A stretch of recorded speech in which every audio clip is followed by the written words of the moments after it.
Terence Crawford trainer Brian McIntyre says that Terence Crawford, Errol Spence would stop Tyzu. He says basically Tyzu don't really got a chance. I disagree. Let's talk about it. Thumbs up the video, share the video, subscribe to the channel. In a boxing article, it said Errol has never had a fight at 154 pounds. That's cap. That's cap. He's fought at 54 before, and people need to realize that he's fought at 154 pounds. He came down. You know? So I understand they probably saying, well, he wasn't a prize fighter. Technically, they're right. He wasn't a big time prize fighting top 10 level like Chris Van Deer and Philo Greco, guys like that. But Jerron Ennis just fought Chris Van Deer in the crossing road in the stepping stone fight not too long ago, even though it came into a draw because of the I think it was a clash of heads or whatever. But but I disagree with him on that, man. I think, man, a lot of people underrate Tyzu. You know, they see somebody who don't have the flash in the pan or the speed or whatever. Errol Spence might can get him, you know what I'm saying, in my opinion. You know, it ain't too far-fetched, but people knowing how Errol Spence looked in that fight and seeing that the flaws that Terence Crawford exposed, which they always been there. I mean, you got to see it. And a lot of these guys, you know, this is one of my favorite quotes in boxing was Nazim Richardson out of Philly for the 24/7 against Mayweather and Mosley. He said, you don't want to be the last guy at the buffet. You say you want to be the first guy at the buffet and get there when the food is hot. Talking about them being the first to try to defeat Floyd Mayweather. And nobody really has that mentality in boxing no more. Everybody want to wait till you get a chink in your armor. Then they want to jump in the ring, and then they want to call you out. You know, it's the era of once they see chink in your armor, they see a flaw, then people want to fight you. You know what I'm saying? They don't see the flaws. I pointed out all Errol Spence flaws for the last 5 or 6 years. I did a film study right before the Crawford fight, showing you guys all the flaws that he had. Squaring up, the reaching. When he throw the left hand, he squared completely up a lot of the times. I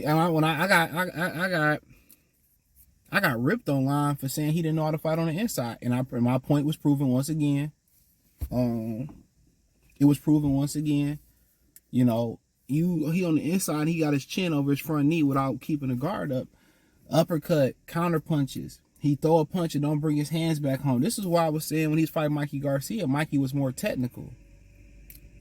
You know what I'm saying? This is why I was saying these things, because they were just things I would see. Oh, you just hating him. It is what it is. But I disagree with this fight. Errol Spence might be too fast.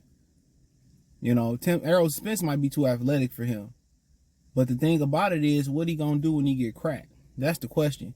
When you get your ass whooped the way he got his ass whooped by Terence Crawford, that's like cutting your leg and putting it in the middle of the ocean. Man, sharks are gonna come. Phew.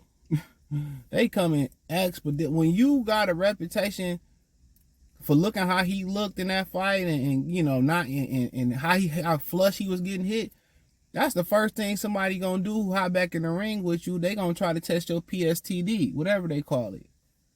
They gonna try to rock your shit. Now, Terence Crawford is the creme de la creme. He's a blue chipper. You know, maybe he just made it look easy, but in my opinion, Tyzu, you know, it's gonna be about who takes step back and who step backwards. That's a hell of a fight. It's gonna be who take a step backwards. That's what it's gonna be about. Who take a step backwards. That's what it's gonna be. Who gonna go back? And then whoever do get on the back foot, you know, who can fight can they fight outbox you on the back foot? I just think Tyzu just, you know, he too heavy-handed, bro. He too precise, and he know how to fight black fighters. You know what I'm saying? But Errol Spence jab is gonna be the key. And I think if Errol Spence do win that fight, it's gonna be because of his jab and his speed coming up in weight. That's what it's gonna be, his jab and his speed and his body work. He got the credentials to beat him. He got the perfect style to beat him. But the problem is, if Tyzu start backing that ass up, or he starts squaring up, and Tyzu catch him, it's gonna be bad news. It's gonna be bad news. He can't keep doing the things that he was doing in past fights, especially you move up in weight. Fighting bigger, stronger guys, you're going to have the speed advantage most of the time. When you fighting bigger, smaller guys, your margin for error for defensive lapses gets smaller and smaller. When you move up in weight, you got to be the more skillful guy, that's how you beat bigger guys. You beat them with skills, you beat them with speed. You best believe that's what Usyk trying to do with Tyson Fury. You beat them with skills, you beat them with speed. And at some point, you got to give them something they got to respect. You can't allow nobody come in your front door and eat your goddamn Cheetos. Okay? They kick in your front door, you got to be prepared to be suited and booted and get them up out of there. And what I mean by that is when they try, you come out there, you want to let them know instantly, like, I'm going to land a shot on you. I'm going to land this punch. And if you keep trying to come through this front door, you're going to have to respect this punch and be willing to take this punch. And that's just what it is. You know what I'm saying?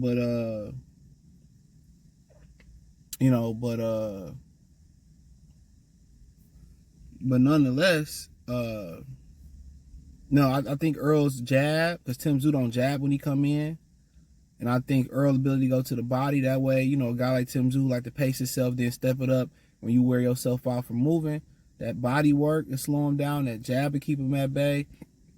And then his speed is going to have to be the key. His speed. But I like Tyzu in that fight. I wouldn't be surprised if Errol won. I mean, it depends. I got to see how Errol come back. You know what I'm saying? But he at least, if he fight Crawford again, we may never see that fight. But if he just, he about 2 or 3 fights away, but then 2 or 3 fights could be a year and a half, 2, 3 years for him. And one of the reasons his career went by the wayside was he had too much time to bullshit.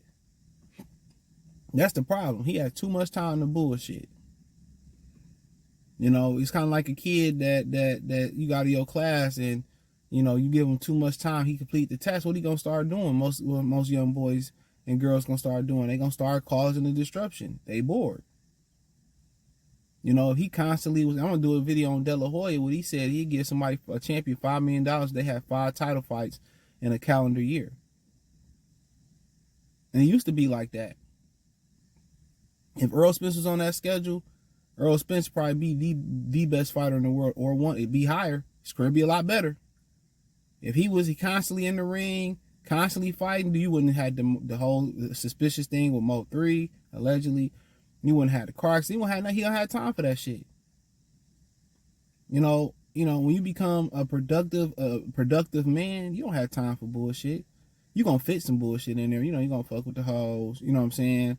You gonna get that in. I mean, that's one thing I learned, I was training my dogs. There ain't nothing you could do from smelling that heat off another girl dog. Really nothing you can do other than physically be aggressive with them. Yank them back or whatever, but you got them off that leash, they gonna find a way through hell of hot water. They gonna find a way through the gate. They gonna find under it, over it. Shit, they'll bust through a window to get to that. You know what I'm saying? That's just the honest truth. But it's certain things that, but you ain't gonna have time to be clubbing and thugging and all, man. You done with one task, you on to the next one. You notice when you go to work, the day go by super fast when you busy. Boom, boom, boom, boom, boom, boom, boom. You like, damn, where did the day go? You busy. When you're doing something that you enjoy to love, time fly by. You know what I'm saying? You ever been somewhere that stayed open late or whatever, you having a good ass time, you look up, shit, it's already 4, 5, 6 in the morning. You're like, damn, I gotta clock in a couple hours, man. Shit, you having a good time. That's how I be like that sometimes, but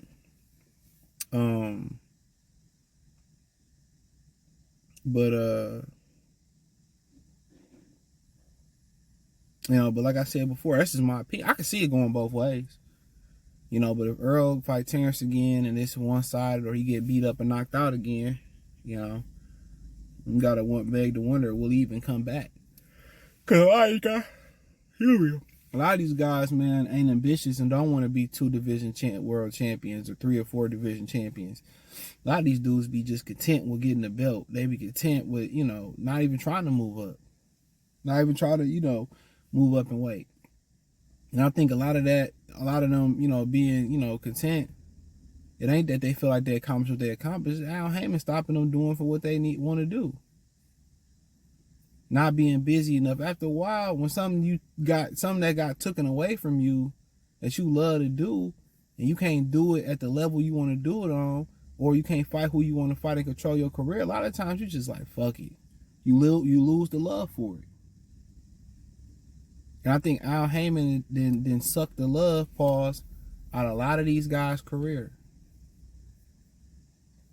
Some of these dudes came in young and hungry and ready to run through a wall. He overpaid them and paid them for not fighting, allegedly, overpaid them, allegedly, for fights, and, paid them money in advance to, because he didn't have enough fight dates for them. And then next thing you know, bro, they took that money and they got bored and they started going to do other things with that money. Not all of them got the discipline that Keith Thurman got. Not all of them got the discipline that Keith got.